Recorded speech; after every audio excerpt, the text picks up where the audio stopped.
Ah oui, bien entendu, si un député n'est pas présent dans l'Assemblée, ne serait-ce qu'une heure sans motif valable, c'est potentiellement renvoi immédiat. Hein, renvoi immédiat plus potentiellement casse-prison, ce genre de truc. Je te laisse regarder l'état de l'hémicycle 95% du temps, voire 99% du temps, bref, l'écrasante majorité du temps, ils sont même pas 10 dans l'hémicycle. Hein. Ils sont censés être quasiment 600, ils sont pas 10 dans l'hémicycle, l'écrasante majorité du temps. Bref, en fait, le seul moment où ils sont nombreux, c'est quand l'affaire est médiatisée, et ou quand il y a un parti qui propose une loi clivante, bref, voilà. Ou alors quand un parti veut faire voter une loi en particulier. Mais généralement, ils s'amusent juste à être suffisamment nombreux pour faire passer leur loi. Ce qui est complètement ignoble. Ignoble. On les paye quasiment 7000 boules par mois.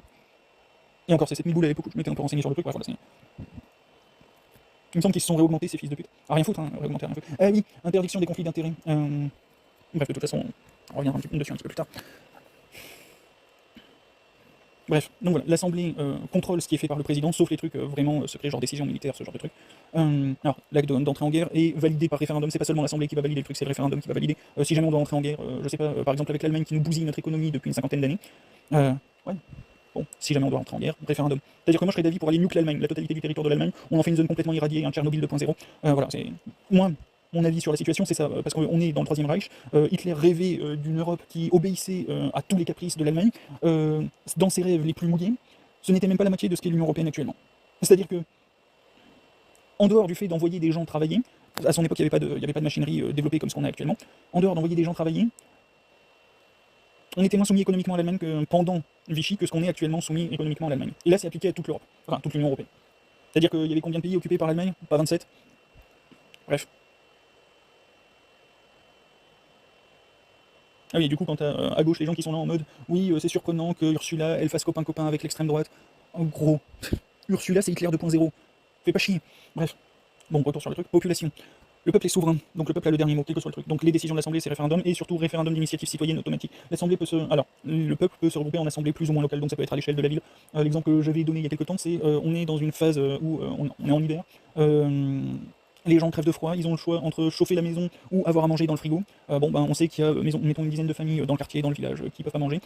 Est-ce qu'en tant que population, on se décide à ouvrir les cantines scolaires, la cantine scolaire, le soir pour ces 10 familles et potentiellement plus, alors en sachant que les 10 familles en question, elles ne payent pas le repas, bien entendu, ou alors le payent à genre 1 € pour les adultes et gratuit pour les enfants. Bref, le paye au strict minimum. Et si d'autres dans le village veulent potentiellement participer, on leur fait un truc à 5-10 € le repas, et ils peuvent venir manger pour financer le truc. Bon, voilà, c'est potentiellement ce genre de truc. Avec, si jamais on ne sait pas, des facilité à contacter le conseil départemental, le conseil régional, si jamais le problème est impossible à résoudre à échelon local, tu peux toujours contacter l'échelon supérieur.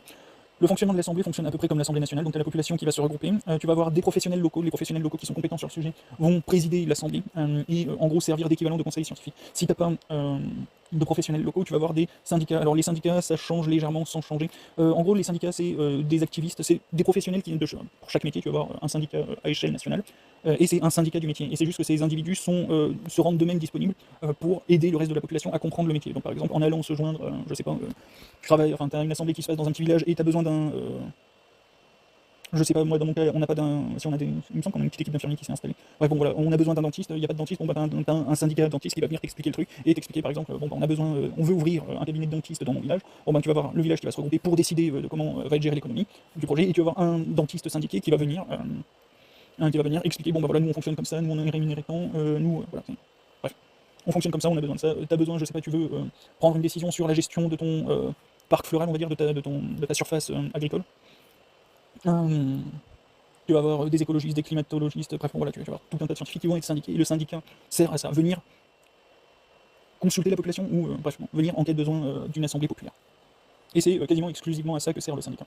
Le syndicat sert aussi à autre chose, étudier réellement les besoins du métier et faire le relais avec les députés, avec les représentants, bref, en gros, si ce qui est valable pour l'Assemblée populaire est valable pour le député, tout ça, c'est juste que le syndicat va vraiment regarder comment fonctionne le métier, quels sont les besoins du métier, par exemple, dans les PO, on a besoin de ça pour telle branche de métier. Bon bah voilà, le syndicat va faire remonter le truc. Bref, voilà, petite parenthèse sur le syndicat. Bref, Assemblée populaire va faire remonter le truc, et l'Assemblée populaire va faire remonter le truc. Alors, si jamais il y a besoin de trucs, tu peux aller voir tous les autres échelons, et tu peux notamment aller demander soit au conseil régional, soit au conseil départemental, mais en gros, tu peux convoquer d'autres assemblées si par exemple tu estimes que ton problème peut être résolu ou a besoin d'être résolu à niveau départemental.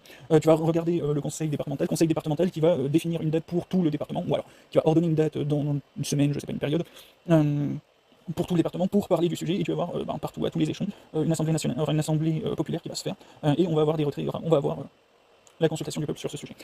Une fois que l'Assemblée populaire a été faite, les gens qui sont regroupés, le peuple, va choisir parmi les professionnels un individu qui va être chargé de représenter la vie de la population, la vie de l'Assemblée, à des échelons supérieurs. Et à chaque fois, tu vas reproduire le truc d'échelon en échelon. Tu vas avoir tous les professionnels qui sont choisis pour représenter un projet, pour représenter, bref, ce qui ressort de l'Assemblée, qui vont se regrouper entre eux à un niveau supérieur, donc ça va être pour commencer le département, qui vont choisir, alors ils vont discuter entre eux, ils vont faire un accord qui va être rejugé ensuite par la population qui va réémettre un avis. Bref, quoi qu'il en soit, le premier niveau va choisir un nouveau représentant qui va aller à niveau régional, qui va ensuite retourner voir l'Assemblée nationale et complémenter l'Assemblée nationale. Et en gros, techniquement, ce qui va se passer, c'est qu'entre les syndicats et les assemblées populaires, l'Assemblée populaire, si jamais il y a besoin, si jamais le conseil régional ou le conseil départemental exprime, bon voilà, bref, en tête de besoin, à tout moment, une assemblée populaire peut envoyer le truc à son député qui va commencer avec ses équipes à plancher sur le sujet, qui va commencer à concerter les syndicats, bref, bon.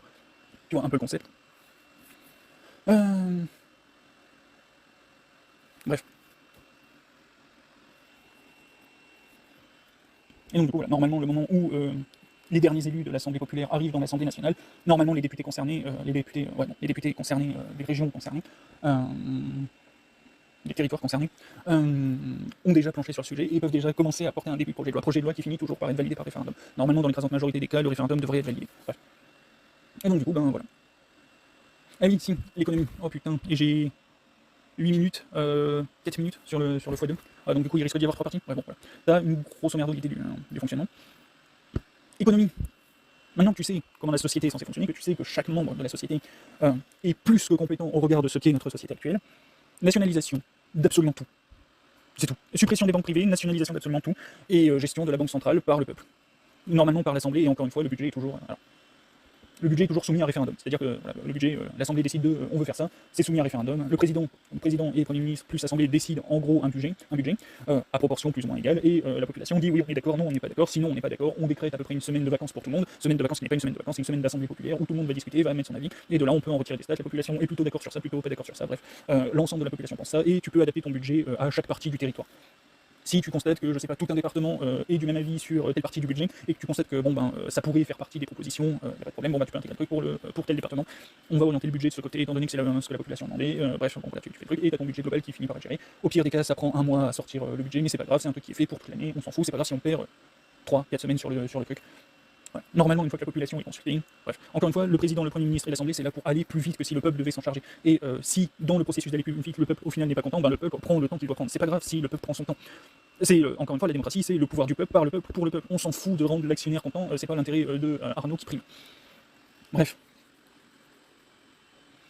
Donc ouais, voilà. En gros, dans l'idée, tu vas avoir des caisses qui vont être créées, donc par exemple une caisse pour chacune des 5 branches, à minima une caisse pour chacune des 5 branches, mais tu as des caisses de développement, tu as des caisses...